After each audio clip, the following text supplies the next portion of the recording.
غسل کے حوالے سے چند ایک مسائل بہت اہم ہیں، میں مختصراً ان کو آپ احباب کے سامنے ذکر کروں۔ دور بدلتے ہیں اور آپ جانتے ہیں کہ شروع دور میں جب ابھی مکانات کچے ہوا کرتے تھے تو اکثر یہ ہوا کرتا تھا کہ اس دور میں جو فقہاء نے کتابیں لکھی ہیں ان میں ہمیں جو ملتا ہے وہ یہ ملتا ہے کہ پاؤں بعد میں دھوئے جائیں۔ اچھا، وہ پاؤں بعد میں دھوئے جانے کا مقصد مفہوم یہ تھا کہ صحن کا جو غسل خانے کا جو فرش ہے وہ کچا ہوتا تھا اور پانی وہیں پر کھڑا رہتا تھا، اس لیے انہوں نے کہا کہ آخر میں اپنے پاؤں دھوئے۔ جدید دور میں پھر یہ ہوا کہ ہمارا واش روم اور غسل خانہ دونوں اکٹھے ہو گئے، احکامات میں تبدیلیاں جو ہیں وہ زمانے کے اعتبار سے آتی ہیں، اس لیے کچھ مسائل جو ہیں ان کو سمجھنا جو ہے وہ بڑا ضروری ہے۔ غسل کے جو فرائض ہیں وہ تین ہیں، تین چیزیں جو ہیں وہ غسل میں فرض ہیں۔ نمبر 1 کلی کرنا، نمبر 2 ناک میں پانی ڈالنا، اور نمبر 3 سارے جسم پر پانی بہانا۔ اب اس میں یہ ذہن میں رکھیے گا، سنن ابو داؤد کی، ترمذی کی، نسائی اور ابن ماجہ کی حدیث ہے، حضرت اماں عائشہ صدیقہ رضی اللہ تعالی عنہ اسے بیان کرتی ہیں کہ رسول اللہ صلی اللہ علیہ وآلہ وسلم غسل کے بعد وضو نہیں فرماتے تھے۔ غسل کے بعد وضو، اس سے دو باتیں پتہ چلتی ہیں۔ ایک تو یہ ہے کہ غسل کرنے سے پہلے آپ علیہ الصلوۃ والسلام وضو فرمایا کرتے تھے۔ اب ہر علاقے اور زمانے کے اعتبار سے غسل جو ہے اس میں پانی کی کمی بیشی آتی رہی۔ مثلا جب ہم سردیوں میں غسل کرتے ہیں تو تھوڑے پانی سے غسل کر لیتے ہیں، اور اگر آپ یہی بالائی علاقوں میں چلے جائیں تو وہ ایک ہمیں سننے میں بڑا عجیب لگتا ہے، ہمارے بعض بچے جو ہیں وہ اس کو سن کے بڑا حیرانگی کا اظہار کرتے ہیں کہ وہ ایک لوٹے سے غسل کرتے ہیں۔ وہاں پانی جو ہے اتنا کمیاب ہے کہ وہ صرف جس طرح چوپڑا جاتا ہے تیل، اس طرح وہ پانی جو ہے وہ اپنے جسم پر ملتے ہیں۔ تو یہ معاملہ ہمیں کہ وہ غسل کے آداب میں پہلے وضو کیا جاتا ہے، یعنی پہلے نجاست کو دور کیا جائے گا، اس کے بعد نماز کا سا وضو کریں گے اور پھر جو ہوگا وہ غسل شروع ہوگا۔ اب غسل کے بعد وضو نہیں ہے۔ اگر کسی شخص نے غسل کر لیا اور پہلے بھی وضو نہیں کیا تو غسل کے بعد اس کو وضو کرنے کی حاجت نہیں رہتی، کیونکہ غسل کے اندر یہ دو چیزیں جو ہے وہ پہلے سے آ چکی ہیں، ناک میں پانی ڈالنا اور کلی کرنا، دونوں چیزیں موجود ہیں، اس لیے اس کو بعد میں وضو کی حاجت نہیں ہے۔ اس لیے ایک تو یہ کہ وضو غسل سے پہلے ہو گیا ہے، اگر وہ نہ بھی ہوا ہو تو غسل جو ہوگا اس کے وضو کی کمی کو پورا کر دے گا۔ اس لیے اللہ کے نبی علیہ الصلوۃ والتسلیم نے ارشاد فرمایا، جو آپ کا طریقہ اماں عائشہ رضی اللہ عنہ نے ارشاد فرمایا کہ آپ غسل کے بعد وضو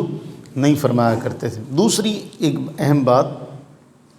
کہ حضرت سیدنا علی المرتضیٰ شیر خدا رضی اللہ تعالیٰ عنہ سے یہ روایت ملتی ہے کہ آپ فرماتے ہیں جب غسل لازم ہو جائے تو ہر بال جو ہے اس کے نیچے نجاست ہے، یعنی ہر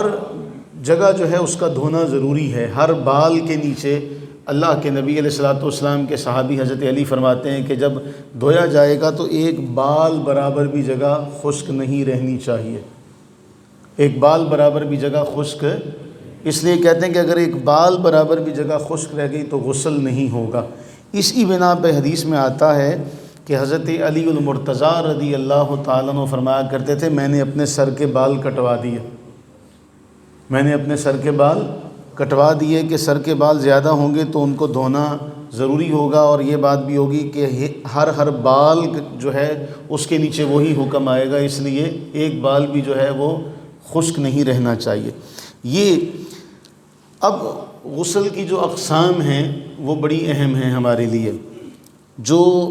فرض غسل ہوتا ہے، جو آپ نوجوان بچے بیٹھے ہیں، ایک تو اس میں یہ ہے کہ میں اس میں تو آپ کو لیکچر میں تو اتنی چیزیں نہیں بتا سکتا کھول کر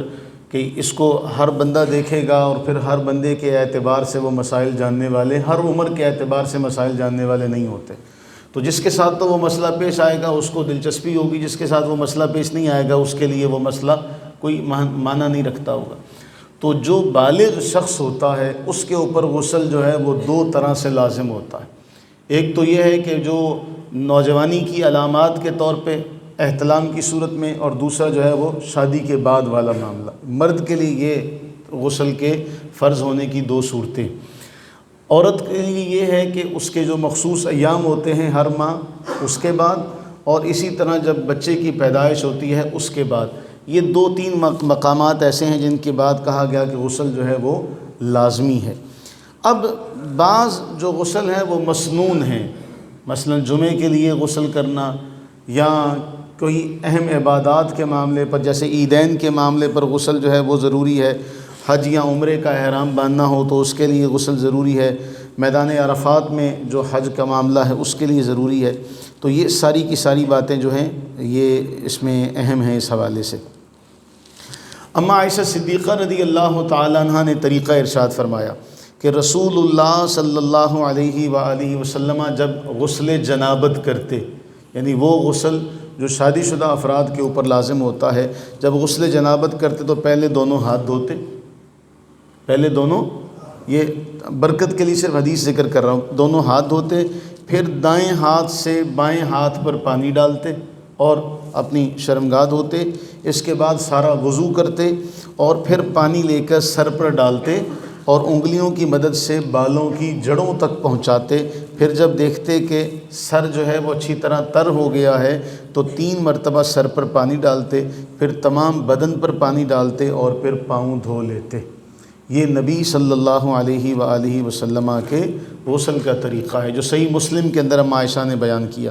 اس حدیث کے بعد محدثین نے غسل کے آداب لکھے۔ نمبر 1، نیت کرے کہ میں نیت کر رہا ہوں، ناپاکی سے پاکی کے غسل کی نیت کرے، بسم اللہ سے ابتدا کرے، یعنی جب جانے لگے تو بسم اللہ پڑھے گا، دونوں ہاتھوں کو کلائیوں تک دھوئے، اگر نجاست لگی ہو تو اس نجاست کو دور کرے، اس کے بعد استنجا کرے، پھر وضو کرے جیسے نماز کے لیے وضو کیا جاتا ہے، پھر 3 بار سارے جسم پر پانی بہائے۔ پانی بہانے کی ابتدا سر سے کرے گا، سر کے بعد اپنے دائیں کندھے پر، دائیں کندھے کے بعد اپنے بائیں کندھے پر۔ اب اگر پہلے وضو کیا ہوا ہے تو ٹھیک ہے، وگرنہ اب اگر وضو کرنا چاہے تو کر سکتا ہے، لیکن اس کی اب حاجت اسے نہیں ہے کہ اس کے بعد اس کا جو غسل ہے وہ پورا ہو چکا ہے۔ اس میں 2 باتیں بہت اہم ہیں کہ اگر کپڑے پر نجاست لگی ہوئی ہو اور وہ ہم نے نجس کپڑا پہنا ہوا ہے اور ہمارا بدن جو ہے وہ صاف ہے، ہمارا بدن جو ہے وہ صاف ہے، لیکن جو ہم نے کپڑا پہنا ہوا تھا وہ نجس ہے، اب اگر تو وہ نجاست سوکھی ہوئی ہے تو اس سے ہمارے جسم پر کوئی اثر نہیں پڑے گا۔ اس کی تفصیل کچھ یوں ہے کہ ایک شخص کے اوپر غسل لازم ہوا، غسل لازم ہونے کی صورت میں اس کے کپڑے جو ہیں وہ ناپاک ہو گئے، اب اس نے یہ کیا کہ اپنی شرمگاہ دھوئی اور اس کے بعد اس نے کپڑے تبدیل کر لیے، ابھی اس نے غسل نہیں کیا، اس نے اپنی نجاست دور کرنے کے بعد صاف کپڑے پہن لیے لیکن ابھی غسل نہیں کیا تھا۔ اب معنی کیا ہوا کہ اس کے اوپر غسل لازم ہے اور اس نے کپڑے صاف پہنے ہوئے ہیں۔ فقہاء نے یہ لکھا کہ اب وہ نہا کر وہی کپڑے دوبارہ پہن سکتا ہے، کیونکہ ناپاک بدن پر پاک کپڑے پہننے سے وہ کپڑے ناپاک نہیں ہوں گے۔ بات سمجھ آ گئی؟ ایک شخص کے اوپر غسل لازم تھا، اس نے وہ کپڑے جو نجس کپڑے تھے اپنی شرمگاہ دھو لی اور نجس کپڑے اتار کے صاف کپڑے پہن لیے، ابھی غسل نہیں کیا، غسل کر لینے کے بعد وہی کپڑے دوبارہ پہن سکتا ہے، نمبر 1۔ نمبر 2، اگر کسی نے کوئی لباس پہنا ہوا تھا اس پر غسل لازم ہوا تو وہ جس جگہ پر نجاست لگی ہے اسی حصے کو دھو لے، باقی کپڑے باقی کپڑے پاک رہیں گے، باقی کپڑے نجاست والے حصے کو دھو لے گا تو باقی سارا کپڑا پاک رہے گا۔ مثلا چادر ہے یا شلوار ہے، اس پر نجاست لگی ہے تو قمیض جو ہے وہ تو ناپاکی کے حکم میں آئے گی ہی نہیں۔ اب اس نے وہ پہنی ہوئی ہے، چاہے وہ غسل سے پہلے پہنی ہوئی ہے چاہے وہ غسل کے بعد پہنی ہوئی ہے، تو اس سے کوئی بھی فرق نہیں پڑے گا۔ یعنی ناپاک بندہ بھی ہو، حکم کے اعتبار سے اس پر غسل لازم ہو اور اس نے صاف کپڑے پہن لیے ہوں تو غسل کر کے وہی کپڑے دوبارہ پہن سکتا ہے، نمبر 1۔ نمبر 2 کہ اگر نجاست والے ہی کپڑے تھے تو نجاست کو اتنی جگہ کو دھو کر صاف کر لے تو باقی سب سارے کپڑے کیا ہوں گے؟ پاک ہوں گے۔ اگلا ایک اہم معاملہ اور مسئلہ یہ ہے کہ غسل کے لیے جو انسان جا رہا ہے تو وہ صرف بسم اللہ پڑھ کر غسل خانے میں چلا جائے گا، نہا لے گا تو پاک ہو جائے گا۔ یہی حکم عورت کا بھی ہے، مرد عورت دونوں کا حکم ایک جیسا ہے۔ لیکن ہمارے بعض دیہاتوں میں آج بھی اللہ تعالیٰ معاف فرمائے ایسا ہوتا ہے کہ ہمارے وہ ذہنوں میں پرانی جو رسومات ہیں کہ جی وہ جب عورت نے غسل کرنا ہوتا ہے تو اس کے لیے وہ سمجھتے ہیں کہ جی یہ ناپاک ہے، اب یہ اس کو وہ پڑا ہوا پانی لا کے دیتے ہیں۔ دیہات میں آج بھی ہوتا ہے جی ہماری بچی نے وہ جو اس پر غسل لازم تھا، اس نے نہانا تھا تو اب اس نے پاکی کرنی ہے، اس کے لیے جو ہے وہ اس کو پانی جو ہے وہ پڑھ کے دیا جاتا ہے۔ تو کوئی بھی غسل ہو عورت کے لیے، کوئی بھی غسل ہو، چاہے وہ مخصوص ایام کا ہو یا بچے کی ولادت کے بعد والا ہو، وہ پانی سے نہا لے تو پاک ہو جائے گی۔ اب یہ سمجھنا ہمارے ہاں آپ جا کے جو آپ میں سے شادی شدہ ہیں وہ اس بات کی تصدیق کیجئے گا کہ پرانے وقتوں میں ایسا ہوتا تھا، آج بھی دیہاتوں میں ایسا ہوتا ہے کہ وہ بسم اللہ پڑھتے ہیں اور پھر اپنے اوپر پانی کا مگ ڈالتے ہیں، بسم اللہ پڑھتے ہیں اور پھر پانی اپنے اوپر ڈالتے ہیں اور یہ سمجھتے ہیں کہ جی اب ہم پاک ہو رہے ہیں، تو وہ بسم اللہ شریف کہاں بیٹھ کے پڑھ رہے ہیں؟ لیکن اور ذہنوں میں جو بٹھایا ہوا سبق وہ یہ بٹھایا ہوا ہے کہ جی چونکہ اب ہم ناپاک ہیں تو اس کے لیے صرف غسل کر لینے سے پاک ہو جاتا ہے انسان۔ اور یہ بھی ذہن میں رہے کہ اگر کوئی شخص ناپاک ہے، میں ایک ویڈیو دیکھ رہا تھا، لوگوں کی جہالت کا عالم یہ ہے کہ اس نے کہہ دیا کہ، اور اس نے ماشاءاللہ اس کا حلیہ بھی جو ہے وہ علماء جیسا ہے، اور اس میں وہ کہہ رہا ہے کہ جی اگر کوئی ایسا معاملہ ہے، ایسا آدمی ہے تو وہ کسی سے ہاتھ ملائے گا تو اگلا بھی ناپاک ہو جائے گا۔ معاذ اللہ ثم معاذ اللہ، یہ مسئلہ پتہ نہیں کہاں سے نکال لیا، اور جو جتنے سننے والے ہیں وہ بھی اس مغالطے میں پڑ جائیں گے بھئی ناپاک آدمی کسی سے ہاتھ نہیں ملا سکتا، وہ کسی سے ہاتھ ملائے گا اگلا بھی ناپاک ہو جائے گا، تو پھر وہ کیا کرے گا؟ تو وہ جو ناپاکی ہے وہ اس کے ساتھ ہے، وہ حکم میں ہے۔ اور اللہ کے نبی علیہ الصلوۃ والتسلیم نے تو بڑا واضح اور شاندار ایک جملہ ارشاد فرمایا کہ مومن تو حقیقی طور پہ ناپاک ہوتا ہی نہیں ہے، مومن حقیقی طور پہ ناپاک ہوتا ہی نہیں، وہ اس نے کلمہ پڑھ لیا جس سے وہ پاک، یہاں وہ ناپاکی کے حکم میں ضرور آ جاتا ہے۔ اچھا اس حکم میں بھی، اچھا خواتین کے ساتھ بھی ہمارے ہاں یہ معاملہ ہے کہ ہم یہ سمجھتے ہیں بس یہ منحوس ہو گئی ہے، العیاذ باللہ تعالی، بھئی اس کے اوپر غسل لازم ہے، اب اس کو اپنے پاس نہ بٹھایا جائے، یہ کچھ بنا نہیں سکتی۔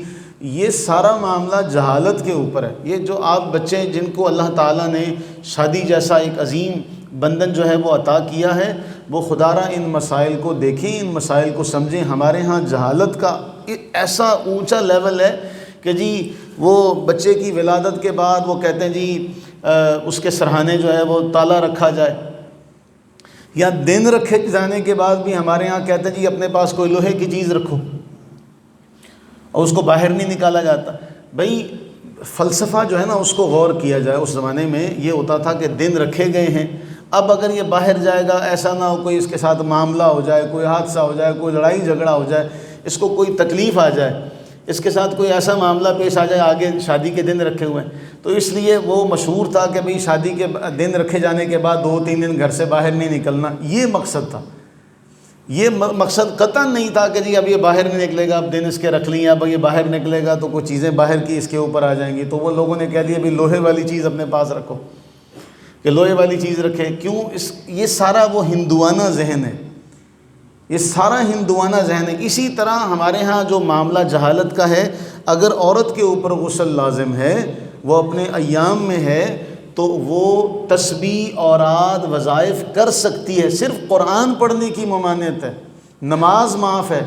مصلی پر بیٹھ سکتی ہے۔ بلکہ اماں عائشہ صدیقہ رضی اللہ تعالیٰ عنہ سے حضور نے مصلی مانگا، صحیح مسلم کی حدیث میں آتا ہے۔ اس کا مفہوم یہ ہے کہ حضور علیہ السلام نے مصلی مانگا تو اماں عائشہ رضی اللہ عنہ فرماتی ہے کہ میں نے عرض کی جی میں اس حال میں ہوں، فرمایا وہ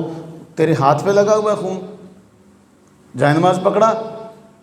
تو معاملہ یہ ہے کہ یہ جو ناپاکی کے معاملات ہیں، ہم ان معاملات کو سمجھتے نہیں ہیں، اور نہ سمجھنے کی بنیاد پر یہ سارا معاملہ ہمارے ہاں ایک وہ سنی سنائی بات، اور اس کو ہم اپنے لیے شرم کا معاملہ سمجھتے ہیں۔ یہ بات میں کئی بار عرض کر چکا ہوں کہ از طلب کردن حقیقت کار از خدا شرم دار و شرم مدار، کہ جب کام کی حقیقت کو جاننا ہو تو صرف اللہ تعالیٰ جل وعلا سے شرم رکھی جائے، کسی اور سے شرم نہ رکھی جائے۔ یہ نہ ہو کہ آپ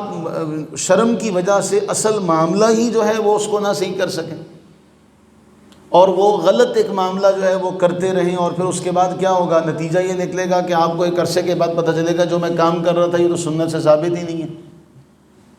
اس لیے یہ جو مسائل ہیں ان معاملات میں کہ خواتین جو ہیں وہ تسبیح اوراد وغیرہ کر سکتی ہیں، سبحان اللہ پڑھ سکتی ہیں، الحمدللہ پڑھ سکتی ہیں، کلمہ طیبہ پڑھ سکتی ہیں، درود پاک پڑھ سکتی ہیں۔ ہم نے کیا کر دیا، ہم نے اس بچی کے ذہن میں یہ بات بٹھا دی کہ اب تم اتنے دن تک نہ اللہ کا نام لوگی نہ درود پاک پڑھو گی، تم ناپاک ہو۔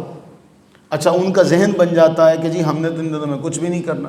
حالانکہ ہمارے علماء نے ایک طریقہ ارشاد فرمایا، وہ طریقہ یہ ہے کہ ان دنوں میں خواتین وضو کریں، اوراد و وظائف کا اہتمام جس طرح پہلے تھا اس طرح جاری رکھیں، جتنی دیر نماز پڑھنے میں لگتی تھی اتنی دیر مصلی پر بیٹھیں، تاکہ وہ جو روٹین ہے ان کی وہ خراب نہ ہو۔ اسی طرح ہمارے جو بچے ہیں جب ان کے اوپر غسل لازم ہوتا ہے تو ایک نماز کا وقت گزارنا یہ گناہ والی بات ہے، یعنی ویسے تو آپ پر کوئی معاملہ نہیں ہے لیکن ایک نماز کا وقت گزارنا یہ جائز نہیں ہے۔ ہاں، جو رمضان کے حوالے سے میں اس میں پہلے دن بھی مسئلہ یہ عرض کر چکا ہوں کہ اگر کسی کے اوپر غسل لازم ہو چکا ہے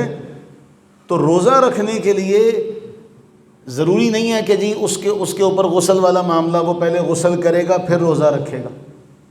یعنی اب وہ کیا کرے، کلی کر لے، ناک میں پانی ڈال لے اور پھر وہ اپنی سحری کر سکتا ہے، روزہ رکھ سکتا ہے۔ روزہ رکھنے کے لیے یہ شرط نہیں ہے،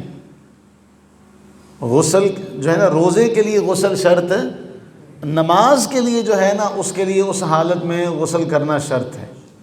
تو اب وہ کیا کرے گا، کلی کر لے، کلی کر کے ناک میں پانی ڈال لے، اس کے بعد وہ سحری کر سکتا ہے، اس کے بعد وہ غسل کا اہتمام کرے، نماز کا وقت نہ گزارے۔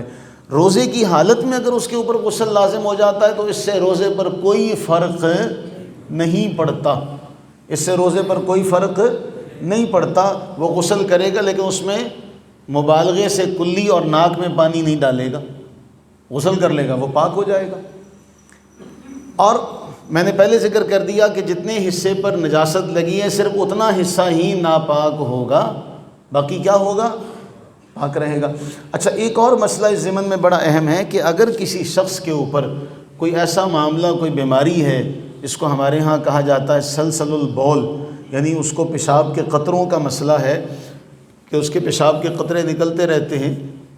مثانے کی کمزوری کی وجہ سے یا کسی اور دوسرے عارضے کی وجہ سے، تو وہ کیا کر، یا کسی کو ہوا خارج ہونے کی کوئی عذر ہے، بیماری ہے، ری کا اس کو مسئلہ ہے، تو وہ ایک نماز کے لیے وضو کر لے، اس نماز کے دوران اس کا وضو ٹوٹتا بھی رہے گا تو اس کا وضو قائم رہے گا۔ مسئلہ سمجھ لیجئے گا کہ اگر کسی شخص کے ساتھ کوئی عذر ہے، اس کا وضو نہیں رہتا تو وہ کیا کرے گا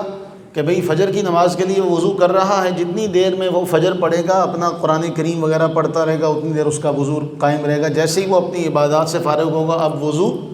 ختم ہو گیا۔ اسی طرح ظہر کی نماز کا وقت آئے گا تو اب ظہر کے لیے تازہ وضو کرے، اس دوران جتنا بھی معاملہ ہوتا رہے گا اس سے اس کا وضو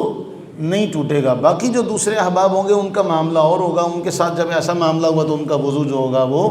ٹوٹ جائے گا۔ اس لیے یہ مسائل جو ہیں ان چیزوں کو جو ہے وہ یاد رکھنا چاہیے کہ ہمارے ہاں ان مسائل کو ہم جانتے نہیں ہیں، اور نہ جاننے کی بنیاد پر ہمارے ہاں بہت سارے معاملات ایسے ہوتے ہیں جو غیر شرعی ہوتے ہیں جن کے بارے میں پتہ ہی نہیں ہوتا۔ تو ہمارے جو نوجوان بچے ہیں خاص طور پہ آپ سے یہ گزارش ہے کہ ان معاملات میں شرم ایک سائیڈ پہ رکھیں کہ جہاں شرم ہونی چاہیے وہاں شرم ہمیں کرنی چاہیے۔ اللہ تعالیٰ اس بات کا زیادہ حقدار ہے کہ اس سے شرم رکھی جائے، لیکن آپ سے یہ گزارش ہے کہ ان مسائل کے بارے میں خاص طور پر آپ وقت نکال کر ان مسائل کو جانیں، ان مسائل کو سمجھیں۔ ہاں، آپ کو آتے بھی ہوں تو کسی دوسرے کو سمجھانے کی کوشش کریں، اس کو بتانے کی کوشش کریں۔ ہمارے معاشرے میں جب بچہ بالغ ہو جاتا ہے تو اسے بلوغت کے مسائل کا علم نہیں ہوتا، بدقسمتی سے اسے بلوغت کے مسائل کا علم نہیں ہوتا کہ مجھ پر غسل لازم ہوا میں کیا کروں گا اور وہ غسل کیسے کیا جائے گا، کن کن صورتوں میں مجھ پر غسل لازم ہے۔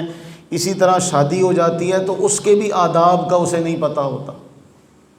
اس کے بھی معاملات کا اس کو علم نہیں ہوتا کہ میں اب بیوی کے پاس جا رہا ہوں تو اللہ کے نبی علیہ الصلوۃ والتسلیم نے اس کے لیے بھی دعا ارشاد فرمائی کہ جب تم اپنی بیوی کے پاس جاؤ، وظیفہ زوجیت ادا کرنے لگو تو دعا پڑھو، یہ دعا مانگو کہ میں یعنی ہم دونوں اللہ کی پناہ میں آتے ہیں، اور جو اللہ تعالی ہمیں رزق عطا فرما رہا ہے اس کو بھی ہم اللہ کی پناہ میں دیتے ہیں۔ اللہ کے نبی علیہ الصلوۃ والتسلیم نے فرمایا اس دعا کی وجہ سے یہ ہوگا کہ شیطان اس کام میں شریک نہیں ہو سکے گا، اور اگر اللہ نے اس کے نتیجے میں اولاد عطا فرمائی تو اس پر بھی شیطان کا زور نہیں چلے گا۔ لیکن وہ دعا اگر نہ پڑھی تو اس کا پھر الٹ پھر آپ خود سوچئے کہ شیطان اس عمل میں شریک بھی ہے، اور جو اس کے نتیجے میں اگر اولاد ہو رہی ہے تو اس پر بھی شیطان کا پھر غلبہ ہوگا۔ تو اس لیے ان مسائل کو جانیں، اللہ تعالی ہمارے لیے دین سیکھنا آسان فرمائے اور ہم سب کو علم نافع عطا فرمائے، آمین ثم آمین۔